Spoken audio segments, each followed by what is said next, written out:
My name is Richard Campbell, and this is my Future of Energy talk. I've come all the way from British Columbia in Canada. It's sort of like here, except we have a fair bit of wilderness. This is my neighborhood. On my left is my place. The right is my neighbor's place. This is Wednesday morning, about 6 a.m. And Wednesday in our neighborhood is garbage day. And so this guy comes to just see if I put out my garbage early. Until I put the camera up, I didn't know. He comes every week to see if I put my garbage out early. So that's what it's like living in BC. You guys don't have a lot of black bears? No? Because they would drink port. I do know black bears like beer, because we certainly found they will raid your fridge and take all your beer. Don't let them into your house. I make a lot of podcasts. Any .NET Rocks listeners in the room? Awesome. So my friend Carl Franklin started .NET Rocks back in 2002, which is a couple of years before the word podcast existed. I came on board in 2005, and today we published episode 1868. Put out a show every week, somebody smart in the industry. We're actually doing a few interviews while we're here. In fact, we did one on this stage yesterday with Charity Majors. And we talk about stuff that we think .NET developers need to know about. I also make an IT podcast called Run As Radio. We're just over 900 episodes on that one, so more dealing with operations and such. And for a brief interval a few years ago, we made a show called The Tablet Show. And I bring that up because on .NET Rocks, I do these shows called Geek Outs. And there are whatever geeky subject the audience wants. We maintain a list, and I keep adding to this list over time. And this particular talk comes from the Worldwide Energy Production Geek Out. So there was a few folks who were saying, like, I've been talking about alternative energies and the way the energy matrix is changing on the planet. And they said, well, can you kind of pull it all together for us? So for the end of 2016, I did this summary of like, okay, here's the landscape of making power everywhere in the world and how we're progressing. And so that has evolved into this talk on energy. The difference now being that I tend to tailor it to where I am. So we're in Portugal. So this particular talk, we're going to focus on how the Portuguese are evolving their power, which has been really fun for me to read a lot of government documents where they try to explain how things are going. And I've read Lazard and a bunch of the international papers on everything Portugal is doing to evolve their electrical generation. But we got to talk a little bit about the fundamentals of electricity to make this all make sense. Because it's something we just take for granted. It comes out of the wall and it works, except when it doesn't. And then we complain, but we don't really see all the complicated bits that are going on. There's a lot of moving parts to a power grid, and the most important one is the generator. So one way or the other, in almost every case of power generation, we're turning a generator that looks something like this. And that process of rotating the armature inside of the frame assembly creates a wave, a field wave. It actually creates three of them, 180 degrees or 60 degrees out of phase for each other, or what we call three-phase power. Now this wave's really important. It has to be perfectly aligned. It's coming from one generator. That's really easy. One generator turns, and all three of those waves cycle. And we can take that power and transform it back into a motor, and the motor will spin. Or we can put it into a heating coil and heat the heating coil up. Or we can put it through a transformer and run electronics with it. Where it gets complicated is when we have a lot of generators. And let's face it, we're technology people. You like redundancy, so you definitely want more than one. So if one isn't working, the other one is working. But that doesn't mean you have to keep them all synchronized together. And in traditional power grids, we spend a lot of time with large generation plants synchronized together to create a grid across the whole country. And we really don't have any ability to store electricity, although that is beginning to change. And so power plant operators continually monitor consumption and adjust production to fit, to the point that when Ronaldo is playing football, they watch for when the commercial break happens. Because when the commercial break happens, everybody gets up and does something at the same time. They might turn on the kettle, they might fire up the microwave, something, and it literally spikes the power grid in the country. So they will adjust the power availability for the duration of the commercial and then turn it back down as everybody stops doing what they're doing and watches the game again. So, how do we make this electricity? Well, we spin those generators, and we use typically steam turbines. This is a cutaway of a 3-stage steam turbine. The generator is all the way on the left side here, the part I was just talking about. So high pressure steam comes into here on this first section. That's the high pressure side. We pressurize water with lots of heat till we get to about 300 centigrade, which water doesn't want to be. And that's very dangerous steam. Do not touch. And they put it through the high pressure side, and that spins the turbine, and then it loses some of its energy. We put it to a mid pressure side, and then ultimately to those largest blades, which are the low pressure side. We try and extract as much energy from that heat as possible. The vast majority of the electricity made in the world is made by boiling water and running it through steam turbines like this one. This is a very mature, almost 100-year-old technology. It is very reliable. We know how long it will last, how much maintenance it needs, how often they need to be replaced. Because the main thing we want from electricity is that when we plug something in, it works. And so these are mature technologies. In fact, this particular style of turbine, if you turn the steam off, will continue to spin for several minutes. So one of the things that happens often in a typical power plant is they'll switch between burners, between steam sources, and just let the turbine spin down, still producing electricity until the next steam source is up and running again, and then they'll switch over to it. Now, when we talk about making electricity, we have to talk about the overall costs. We call it levelized cost of energy. And it's expressed as a dollar amount per megawatt. So this is the total all-in cost of making energy. Building a power plant, operating that power plant, buying fuel for it to operate it, to run it, doing its maintenance on it, and then ultimately demolishing it at the end of its lifetime. Depending on the power plant, that can be anywhere between 25 and 100 years. Hydroelectric dams last a long time. And so it's a way for us to measure the relative cost of each power generation method. It's complicated. There's a lot of different pieces to it. But as I talk about the different power generation methods that are available to us today, I'm going to quote these LCOE numbers. So roughly, higher numbers mean more expensive power, lower numbers mean less expensive power. So let's start with one of the original power generation methodologies. But take a look at the overall grid for Portugal. So primarily making power from hydroelectric, wind, and solar. And thermal is typically biomass, and I'll talk more about that later on. I will also mention the Azores, just because that makes everything complicated. Small places have more challenges making electricity. And so when you look at the overall landscape of power production in Portugal, the Azores stand out as an additional issue. But it is an interconnected array. You are tied to Spain, which is fine. You sell electricity to Spain and buy electricity from them too. Also, important pipelines travel through the Iberian Peninsula and then over across the Med. All right, let's start with coal, one of the originals. And coal today is a relatively expensive power, somewhere between 80 to 160 US dollars per megawatt. You have no coal power plants. You shut down your last one in 2021. The Pego plant was the final version of it. Obviously, this has been a long-term effort. It's tough to give up coal when you have coal mines because it's local power. You have total control over it. But that's obviously been a push for the Portuguese for many years, and they achieved that 2 years ago. So there's not much more to say about coal. The thing to know about coal is that they're inexpensive plants to build, but expensive plants to run. So that's why the LCO number is so high. The cost of coal means mining it, which kills people, moving it typically by train, bringing it to the site. And you can see on this site huge rail yards all around it. They put up piles of coal back there, keep it sprayed down. Then they pull it in conveyors into burners where it is powdered into a vapor, set fire to, and it boils water. That high pressure steam is then pumped into a steam turbine and generates electricity. There are oil-based power plants as well. You have none. In fact, for the most part, they're considered obsolete. It's a waste of oil. There's better ways to do that. And it's expensive, easily as expensive as coal. So I mentioned it just to be complete, but yeah, you're talking close to the same price of coal for oil-fired power plants.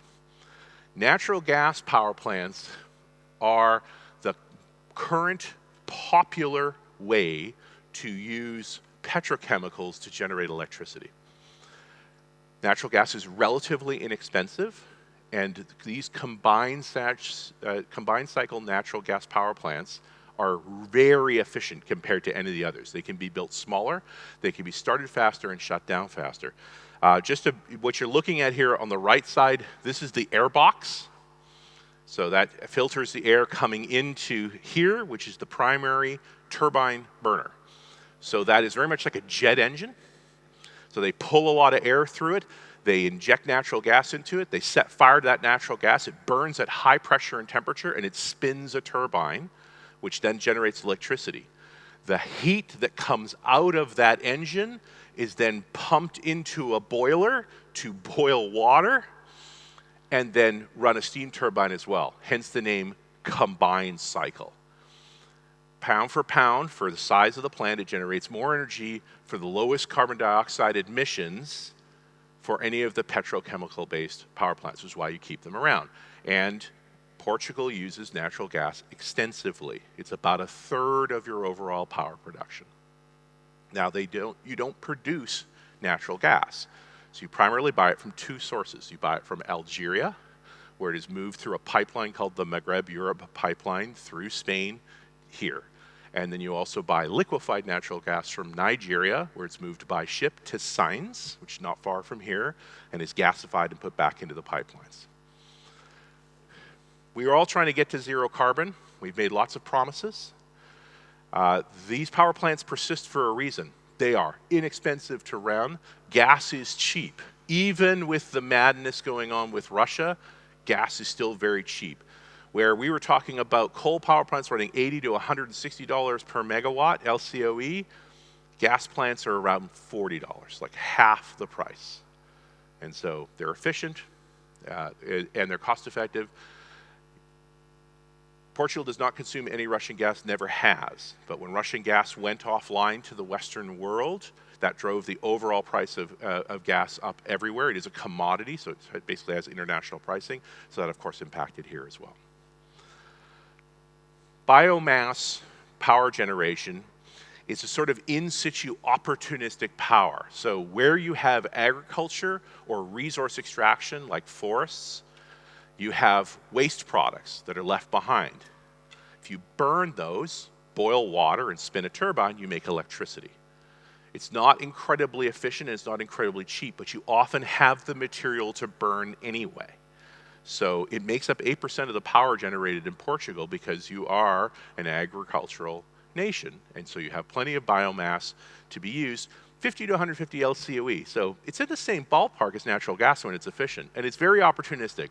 It is very normal for a large plant that's doing resource extraction or milling a lot of grain to make its own electricity, to power its plant off of that biomass plant, and then actually have more electricity to sell to the neighboring cities.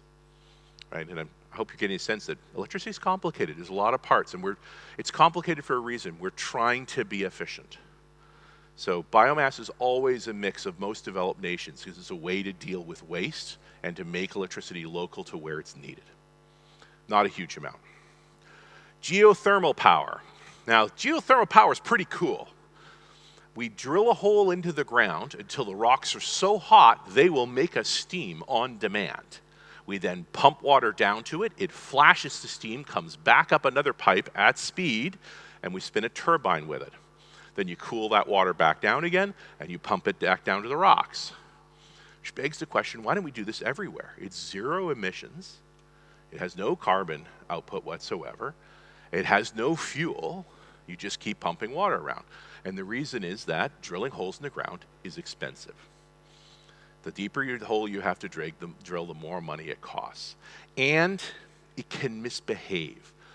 When you fire cold water down to hot rocks, sometimes the rocks get grumpy. And they cause little earthquakes. And sometimes the water just doesn't come back up again. And now you have to drill a new pipe, which was the expensive part in the first place. Now, you do use geothermal power, and you use it in the Azores.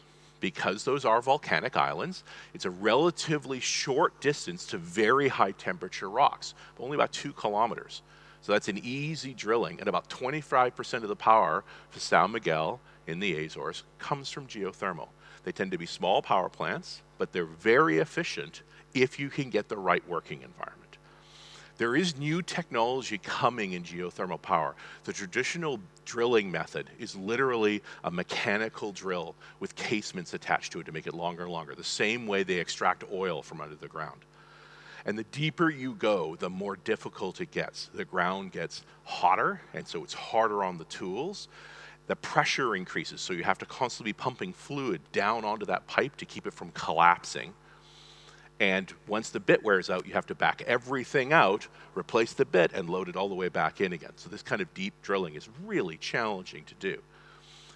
In the past couple of years, there's been a new drilling methodology developed using plasma cutters, straight out of science fiction, where they use high temperature, high energy microwaves to vaporize the rock into gas. I mean, that's Star Trek stuff, right? But in the process, it literally lines the walls of the hole they're drilling with rock. So it's self-stabilizing, and you just work your way down. There's almost no depth limit to this. The technology is expensive, it's very new, and it consumes tremendous amounts of electricity to drill. But it does open the door to more drilling options. So geothermal is one of those areas where we pay attention to, because if you can get good pipes, it's really clean power, and it can be very local. It's just the drilling that's the problem, so the work continues on that. The direct opposite of this would be the other way that the Azores makes most of its electricity, which is diesel electric power plants. So this is essentially a great big motor spinning the generator. When you're going to make it into a power plant, don't think about it like a car. Now it's literally the tank for the fuel is underground. There's a tank for water that's underground. The engines are building size, and they burn diesel fuel to spin the generator. 60% of all the power in the Azores comes in this form. It's very common for small environments like islands to use this for power generation, and it's ridiculously expensive.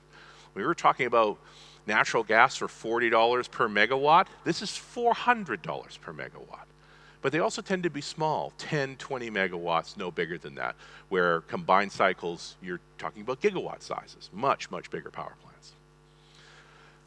Then there's nuclear. So there is no nuclear in Portugal, full stop. You had one research reactor that you haven't done anything with since 2019. So it's not an area of concern for Portugal at all. Nuclear power has some distinct advantages. It uses radioactive rocks to heat up water to boiling temperatures and spin turbines. There has also distinct disadvantages because it uses radioactive rocks to boil water and spin turbines. Nuclear energy was developed largely out of the Cold War. After the Manhattan Project, the Americans had figured out how to make nuclear bombs by creating special forms of uranium and a derivative called plutonium. And they wanted to make more.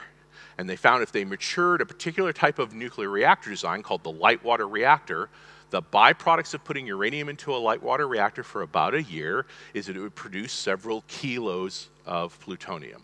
So the military spent the money to mature the technology to make that into a reliable power generation methodology to make bombs. That's the problem, because the primary goal was the weapons side, so they didn't pick the simplest, most reliable technology to make power from it. There are better ways to make nuclear power, to make energy from fissionable products. They just haven't been matured because they don't have a weapons application. Now, nuclear weapons are largely out of style, and for the most part, countries like France that heavily rely on nuclear power now take the plutonium that the reactors make and burn it in their power plants. So they turn it back into fuel and make more electricity from it. So there are solutions to this problem. The problem with nuclear power plants is they are crazy expensive. They're difficult to build. Each one of them has to handle its own nuclear material. And so the LCOE on nuclear power plants is $150 to $200 per megawatt. It's some of the most expensive power you can make. We're getting towards solutions for this, although they're not particularly important for Portugal, they are important for other parts of the world. But current designs for reactors can be made safe, but only at a high price. Hydroelectric power, the original green energy. Very long-lived power plants. 100 years is pretty normal for a good dam. So 40 to 50 per megawatt. The problem is there's only so many locations for it. Portugal counts heavily on hydroelectric power. It's about 25% of your energy generation. You have about 60 dams, including several going up the river here. So the largest is in the far north, the Limia dam, and it's about a gigawatt size. That's big. That's a big dam, and as long as the water keeps flowing, as long as it keeps raining and filling up the highlands again, you can catch that behind your wall and allow it to flow through and collect energy from it. In the case of the Douro, I'm saying that wrong, the Douro River, you primarily built those dams for flood control, because in the certain seasons you get a lot of rain and the water would come up and it makes everybody sad. And so you put these dams in place to restrict the rate of flow. You can back it up, and then you can also make electricity from it. It creates other complications. You flood other areas, and that has its own consequences. But water control is something humans do, and we can also make electricity from it as well. It's a popular, reliable power system. They're relatively rare to build today. Wind power. Wind power is some of the cheapest electricity we can make today, down into the $20 per megawatt for the larger style of turbines. There's a bunch of different species of turbine, and we'll talk through those. The installation rate is very high these days. Portugal got involved with wind power very early. In the early 2000s, the government started installing wind power. Some would argue perhaps too early, because the technology was nowhere near as mature as it is today. And so they are now dealing with some of the consequences of using early wind turbines. One of the complaints for onshore wind specifically, although it's true for all of them, is bird strikes. And it's true, birds do occasionally collide with wind turbines. This particular picture I'm showing here, the red tips are anti-bird. The birds seem to be able to see the color variation, and that decreases the chances they're going to strike them. There's an estimated 500,000 birds per year being killed by wind turbines. Now, that sounds bad until you know that 2.5 million birds a year are killed by domestic cats, because domestic cats are psychotic killers. There's a great University of Virginia study where they put cameras on domestic cats that go outside, and it's like only 20% of them kill birds, but the 20% of them do kill for fun. Like, they're not eating them, they're not protecting anything, they're just killing. So it's like, yeah, if you're really concerned about the birds, keep your cat inside. But wind turbines have their own issue. One of the things is that every one of those turbines represents a generator. And so as you start to build out infrastructure with a lot of wind turbines, keeping all the AC waveforms in sync is challenging. Now, this was really true in the early days of large-scale wind power, which Portugal participated in. So did Denmark. And largely those solutions have been found. We have better ways to make wind power today. The problem is that because you're early adopters, it means a lot of upgrades and expense. So one of the downsides to early adoption of wind power is that many of those turbines don't live out their full lifespan. You don't get the 25 or 30 years from them. You have to rebuild them earlier on to deal with synchronization problems and to build more efficient versions of it. There's also offshore wind. Now, I actually call this nearshore wind.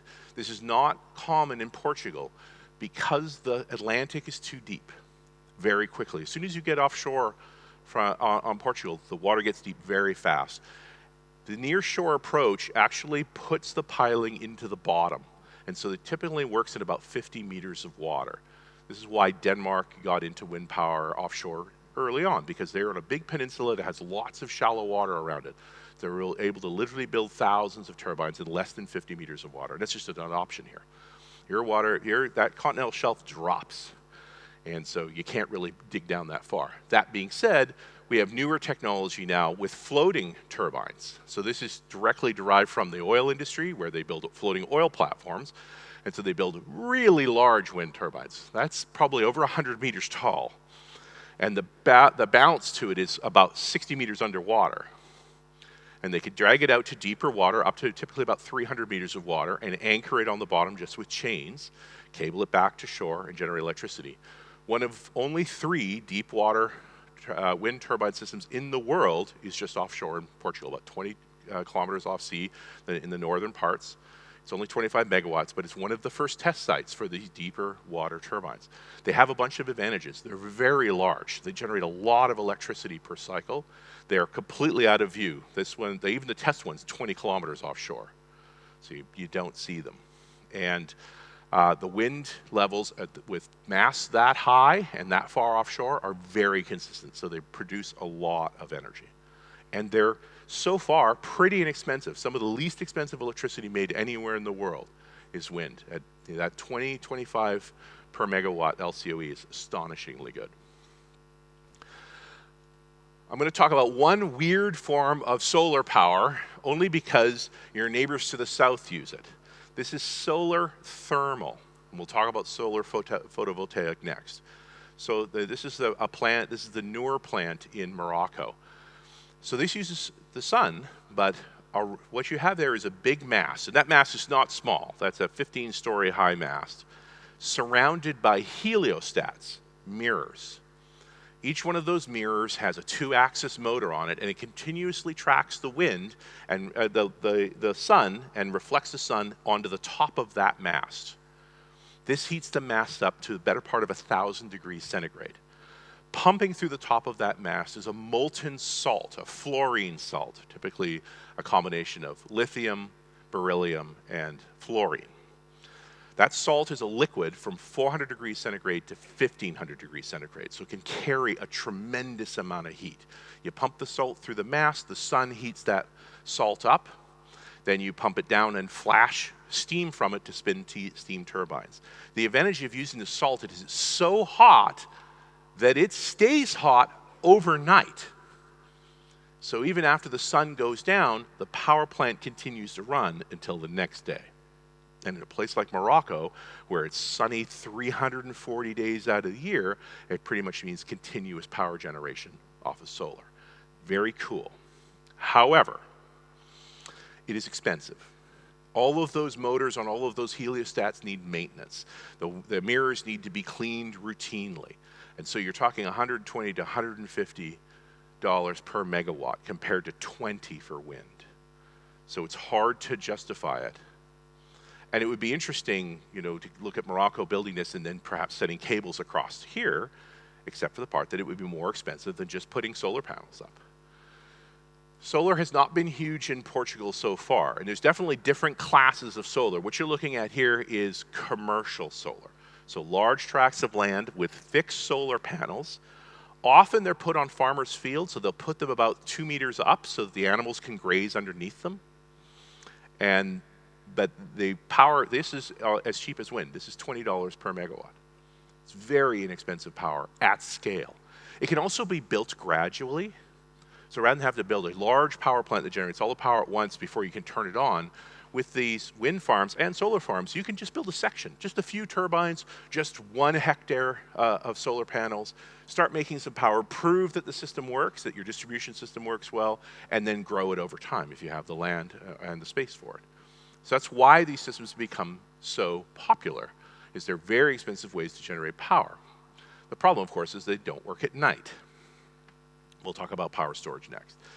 Residential solar is much more expensive, and that's because residential solar systems are small and they're bespoke. They're specific to the house, so each one of them needs to be tailored to the place that it lives in. And so where we were talking $20 to $40 per megawatt for commercial solar, we're talking $110 to $200 per megawatt for a house installation. That being said, you would not put a megawatt of power on your house. Your house isn't that big. Each square meter of solar panels is going to get you about 250 watts. So to get to a megawatt, I want to see that house. That's a big house. But you would typically produce power this way for your own consumption. There are buyback strategies that are generally set up by governments. They have problems. in a place like Portugal, because you use clay tile roofs, which is a practical roof for this Mediterranean environment, your roof structures are very strong, so they can hold solar panels quite well. There are other parts of the world where roof structures are a lot lighter, and so solar panel weight becomes an issue. The problem is infrastructure, that you actually need to have good power infrastructure to manage this electricity well. And while there's been a lot of investment in unusual power generation in Portugal, the infrastructure as a whole is not as mature. And so you're seeing adoption of residential solar very low. I'd also say that, well, this is a beautiful place and it has great options to it. The average income here is not that high, and this stuff is expensive, even with subsidization. It can take a decade or more to get the value back out of it. That's just a hard pill to swallow for a lot of folks. So it's just not a common thing to be done. There are more efficient solar panels under development. That whole 200 watts per meter thing seems pretty low, and if you read the news or the science papers, you'll hear about more advanced high-efficiency solar panels. Things like perovskite solar panels are about 50% more efficient in theory. Perovskites are very interesting. They've been heavily researched. The problem is that they wear out quickly. So traditional silicon panels, like the ones I was showing you before, have about a 20-year lifespan. They lose about 0.5% of proficiency per year. The perovskites lose about 50% 2 years. Now, we're still learning to make them more reliable, so they're still early on. But silicon-based solar panels have now reduced in price so much that it's hard to compete with them. So there's not a lot of development going on there now. Okay, let's talk about the power storage problems. Our friend Elon started putting old car batteries into big boxes and calling it grid-scale power storage. And it's working in some locations. These batteries are relatively expensive for their size. They're also really designed around the car concept of rapid charging, rapid discharging, which is not actually what you want from the grid. Generally with the grid, you could take time charging it up and you want it to discharge slowly. So the natural discharge cycle for lithium polymer batteries like these ones is about 6 hours. And that's really not long enough if you're going to go overnight for a solar array. Right? If I have a megawatt of solar power, then I have a megawatt of storage, well, I need more than 6 hours worth of storage. So I'd actually have to double that up to cover the amount of time. There are better battery designs now. This one has been used because it's mature. Because of the push on electric vehicles, we've matured these kinds of batteries to the point where we can produce them at scale. We know how they behave, so they've become pretty popular. What they have done is proven that grid battery storage makes sense, and so now you're starting to see batteries optimized for the grid. One of them is made by Form Energy. It is an iron-air battery design. It is much heavier than the lithium battery, which is bad if you're a car, but doesn't matter much if it's sitting on the ground. It's larger, and it's hotter. All problems in a car, not a problem for us if we're going to build grid storage. It's much cheaper. And its natural discharge cycle is 100 hours. Way more practical for grid work. The problem, of course, is maturity of technology. So the first test sites of these iron-air batteries are now running in the United States with other folks interested in them. This is not the best way to store power that we know of right now. Arguably, the best way to store power that we know of, the most mature, reliable way, is pumped hydro. So just like a dam where we count on rain to put water into the upper reservoir so that we can then run it through our dam into the lower reservoir and generate electricity, we can run it in reverse and pump water back up to our reservoir to store when we have excess electricity from our solar or our wind, power we don't otherwise need. We've seen conversions of existing hydroelectric dams to allow basically to run both ways. Now that's not good when you're doing flood control because typically your dam's already pretty full, so you don't really want to pump more into that. But for other kinds of dams where water levels can be lower, the fact that you can have excess electricity available and pump it back up, that's pretty cool. In fact, one of the things you're seeing happening now is that they're starting to put solar arrays on the upper reservoir, floating. There's a bunch of benefits to that. One is you're making electricity where you could use it for pump storage to pump the electricity back up. Second, the solar panels actually run better because when they're sitting on water, they're cooler, and the solar panels get less efficient as they get hot. And third, they protect the dam from evaporation, so you keep more of the water you're storing. So it's a really great combination. And I'm excited in my research here to say one of the very largest pump storage, dedicated pump storage hydro systems that exists on this planet, is in Portugal. The Frade pumped storage in the far north of Portugal is an 880 megawatt dedicated pump storage system. That's all it does. It takes excess wind power from the north and it pumps water into its upper reservoir, and when the wind doesn't blow, they let the water run back down and generate the electricity. And it's pretty much a demonstrator for the rest of Europe on the possibilities of pump storage. There's a recent Australian research paper talking about the fact that anywhere you can find relatively tall hills, 150 to 200 meters high, you can put a reservoir on the top and a reservoir on the bottom and build pump storage. It takes a certain amount of room, but the technology is mature. It has 100-year lifespans. The maintenance on the turbines is known. There's just no risk to this. If you can get the space for it, pump storage is a great way to store electricity. And it speaks to the possibility that a combination of wind and solar and hydro pump storage can solve a lot of the power needs with zero emissions. It's exciting to me. I've been doing this talk now for 6-7 years. This idea has even though we've been doing this for a long time, this idea that we can solve a lot of problems with this at scale is only just emerged. And Portugal happens to be at the forefront of it. There are other mechanisms for temporarily storing electricity. Really, they call them bridging mechanisms. So things like synchronous condensers and flywheels, where when I have excess electricity, I pour it into a well-balanced flywheel and I spin it up. And then when I need electricity from it, I put the collectors around it and pull it out like it was a generator. These are big and expensive ways to go about generating electricity or in a storage medium. They have certain limitations, but they're often used as bridging mechanisms. When I'm going to shut down one set of power and start up something else, I can bridge a big chunk of power off of a large flywheel for a couple of hours. All right, let's pull all this together now. So this is Lazard, who's one of our top research groups in the world about how energy is being made, showing over the past decades or so where we are with energy. And you can see nuclear power continues to get more expensive.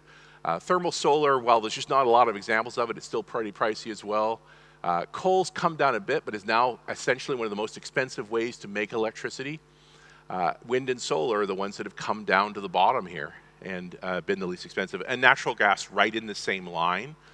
Of all of the hydrocarbon energies, that's the one that makes the most sense. If you have to use it, it just still emits carbon. And while we're making progress, the vast majority of energy still comes from hydrocarbons, right? For all of the great things we've talked about, you can still see how small, in relative proportion in the past year or so, we have of producing energy from these renewables approaches compared to oil, gas, and coal. We have a long way to go as a planet. But I would argue, as someone who's done this on a bunch of different countries now, Portugal leads the way. They're one of the countries that shows some of the most progress for this. And I hope if you're from, not all of us are from Portugal, I'm from Canada, we're doing our best as well. You guys are kicking ass. Let's talk about hydrogen. Hydrogen's hip, right? Like people want hydrogen to come true. That hydrogen, because when you take hydrogen, you combine it with oxygen, it makes electricity and water. Good emissions, great way to go. The problem is that hydrogen as a fuel is tough to handle and tough to make. Hydrogen doesn't like being on its own. It wants to combine pretty quickly. The typical way to make hydrogen is what we call gray hydrogen, where we take natural gas, we break off the hydrogen from it, and we release carbon dioxide. And you shouldn't do that. That's not good.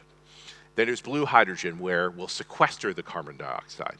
And then ultimately green hydrogen, where we use green electricity and water to separate out hydrogen. It seems obvious that we should all do green hydrogen until you get into the details. The details are always the hard part, right? So the vast majority of hydrogen produced today for various reasons where we need it, we don't need that much, is through this process called steam reformation. So we essentially heat up natural gas, methane, enough that it pulls the hydrogen off of it, which the carbon will immediately combine with oxygen to become carbon dioxide, and we get hydrogen out the other side. It takes about 5 megawatt hours of energy to make a metric ton of hydrogen from that. And from that, you're going to release about 10 tons of carbon dioxide. Not a green way to go. We call it gray hydrogen for a reason. There are more advanced technologies. So this is a process called methane pyrolysis.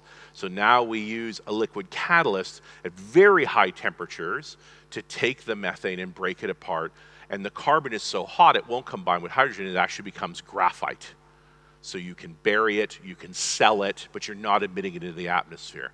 The difference is rather than using 5 megawatt hours of energy to produce a ton of hydrogen, we're using 25. So 5 times the energy in hydrogen pyrolysis to contain the carbon dioxide. And if you think that's bad news, wait till you see electrolysis. So in electrolysis, we take renewable energy and we use an electrolyzer to split hydrogen from oxygen. We let the oxygen go in the atmosphere, enjoy, keep the hydrogen, and now you're talking about 60 megawatts per ton. So 12 times more than steam reformation. It just takes a tremendous amount of electricity to make hydrogen with no emissions.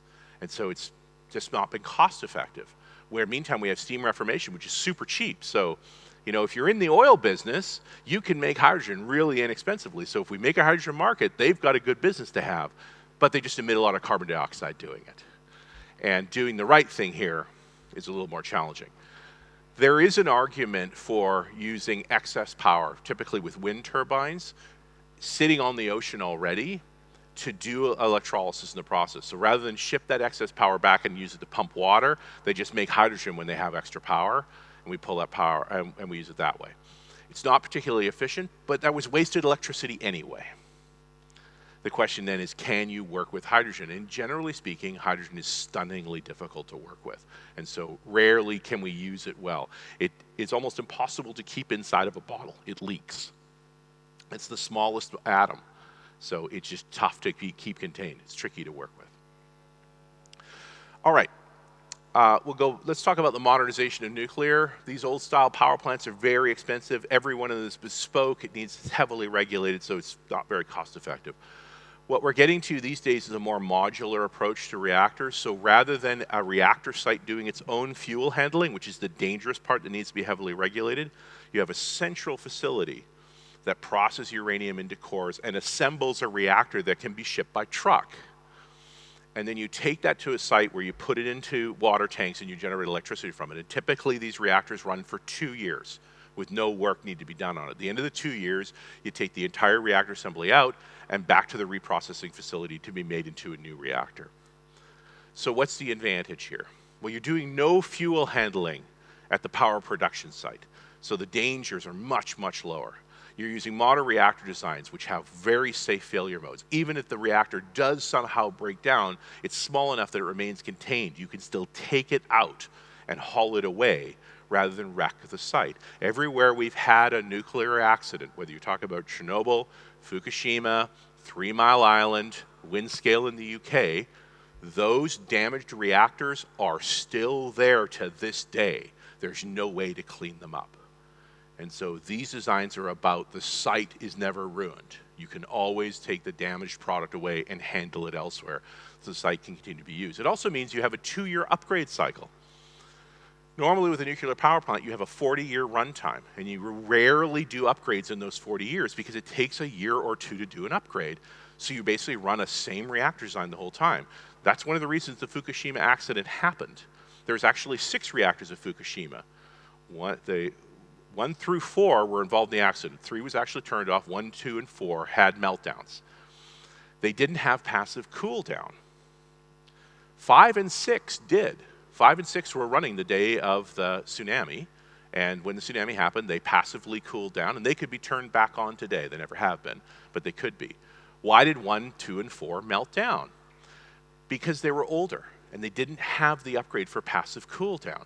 And TEPCO, the company that operated those reactors, didn't want to shut them down for 2 years to put in the upgrades.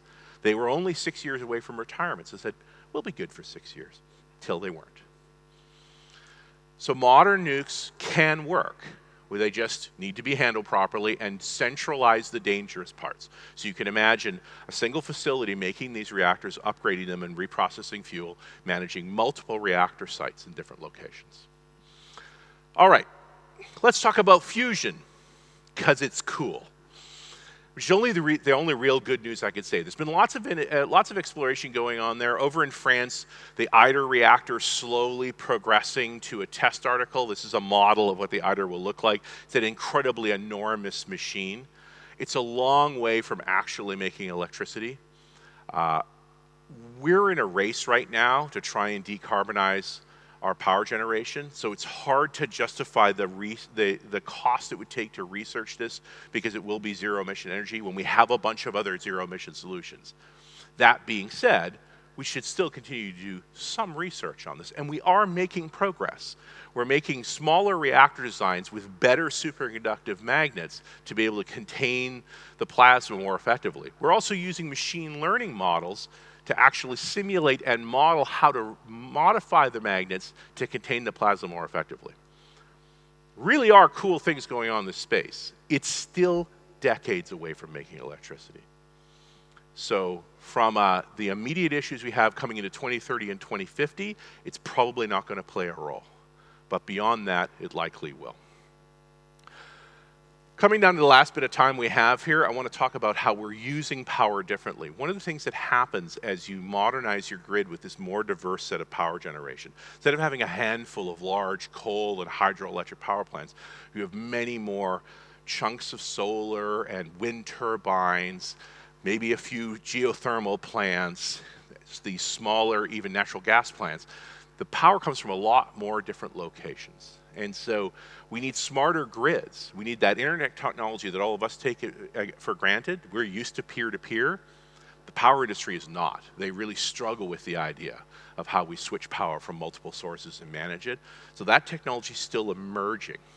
At the same time, we're consuming electricity differently because we're bringing electric vehicles into play, and we're bringing solar panels onto our houses. And many of those, with those solar panels, we get battery systems integrated into our house.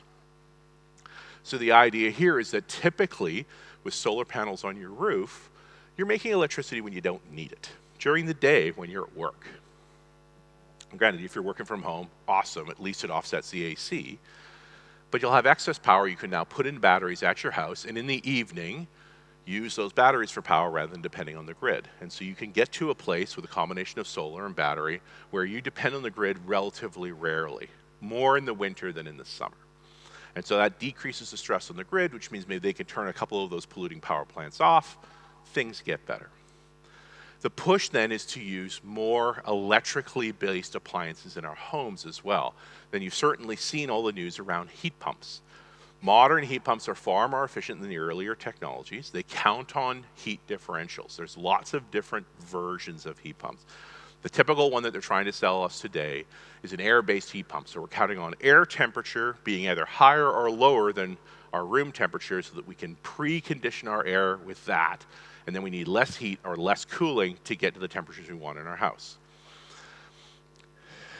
Higher humidity environments have a tougher time making this work. Lower humidity environments, it works better. So it depends on where you are as to whether or not heat pumps work well for you. You can also go into hydronic-based heat pumps. So now we lay a set of pipes under the ground and we pump a fluid through it because the ground has a very stable temperature. It's typically about 10 degrees all the time.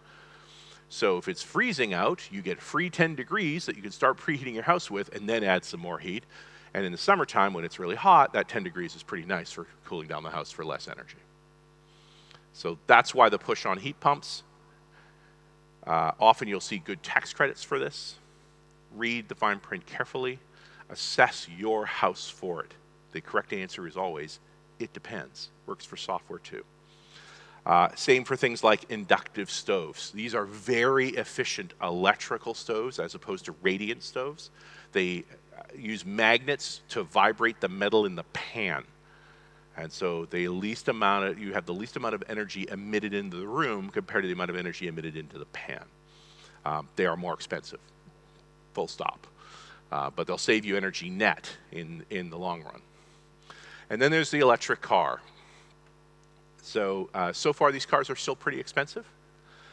They are cheap to run because they don't use fuel and they need relatively little maintenance. They are expensive to repair because the cars are relatively immature. Their designs are not well suited to inexpensive repairs, so when they get into accidents, it costs more. How do we see this? EV insurance is going up. As insurance companies are learning that it costs a lot to repair EVs, they're making us pay more. That's also incentivizing the EV manufacturers now to make more repairable versions, but we're in the midst of a cycle of a new generation of car, and these are the things that they struggled with cars in the 1920s, and now it's back in the 2020s for a new kind of car. Now, the other interesting part about this is depending on the car you've probably got as much as 100 kilowatt hours sitting in that car in terms of electricity. So could we use that battery for our house? It's just another storage medium. I mean, first off we're starting to see variable rates. So charge your car when the power is cheapest. And also, if you need the power, discharge the car into the house to run parts of the house. So that's a future we're definitely headed towards. The technology's all there. It's just a question of how far we want to go with that. In fact, for us as software people, the arbitrage of energy is an interesting one. So imagine a smarter dishwasher that understands variable power rates. Like, your goal with your dishwasher is to get your dishes clean, but when? You load the dishwasher up at night, you only need those dishes cleaned by morning. So if you could tell the dishwasher, just make sure they're cleaned by morning, it can now talk to the power company about the rate and say, oh, cheapest is 3 o'clock. I'll run the dishwasher then. Or, hey, the local wind turbine just kicked up. I can get that power for even less. I'll do it now. You're not going to think about the stuff. It's washing dishes. If you wanted to think about washing dishes, you would have washed them by hand. But software can help solve that problem. That's part of our jobs, to actually take this further. If you like this talk, I have a bunch of them. I showed you a list of them. You can find them at geekout.show. And certainly there, I do updates on energy every year. So if you go there, it'll take you to the .NET Rock site. You can pull the energy ones. We also talk a lot about space, sometimes about whiskey. I hope that was fun for you. Thank you.